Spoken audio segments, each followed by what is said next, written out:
risk. I'm a CPA, and I built my practice and the value of my practice based on trust. It sounds risky to go and say, now I'm going to start, peddling insurance and investment products in the worst, connotation being a straight referral model. How has WealthGo and the integrated advisory model mitigated, some of the risk that's associated with telling people this is what they should do? Well, I think it's because we're not like the industry. We're not here to sell for the sake of selling. And it all starts with planning and the client first. And I think once we have time that we spend with firms to have them understand that we get that, I am a CPA, CA. I've lived in the firms. I know how we think. We don't like selling. It's a bad word. We want to make sure that it's objective. And so everything has to start with the planning at the core.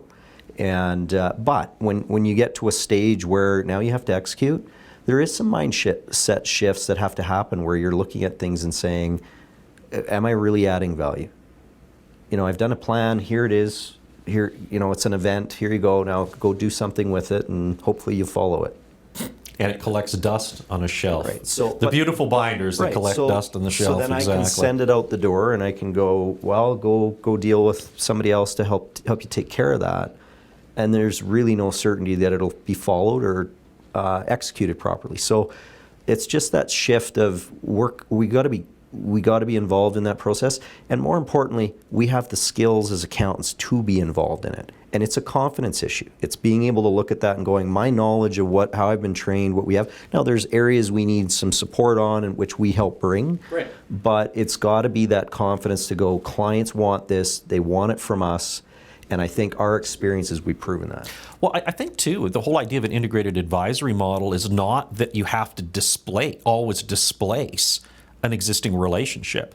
So we may have situations where they're happy with their investment advisor who's doing a great job for them. Can we bring that person into the integrated model? And we may be doing other things. Our challenge is in many cases that's not the case, but I think that you've got to be open to that, and you've always got to have the client's best interest. I'm glad you brought that back up. That is a foundational piece of success. Right. If all this is you need to change who you're working with on your team, we truly don't believe in an integrated advisory model. An integrated advisory model is based on teamwork, and it's based on what's right for the client. And if an investment manager, in your example, is doing a fantastic job, we're going to look together through this process with the accountant on, is there things we can do to complement that? How do we work more closely together? How do we create that communication that brought, as an example, you and I together originally? And that really is at the core of what we're trying to do with this integrated model. But there's many instances where clients aren't being serviced properly, they have issues, there's a better way to look at it, and we can't just ignore that. We've got to be able to, if we're truly going to look after our clients, be able to go, we've got resources there. Okay, we've either brought them in-house or we've done it through resource partnerships that we trust. And I think building that builds a lot more confidence with the client. We do have an episode that we will talk about some of those resource partnerships and what that looks like. But yeah.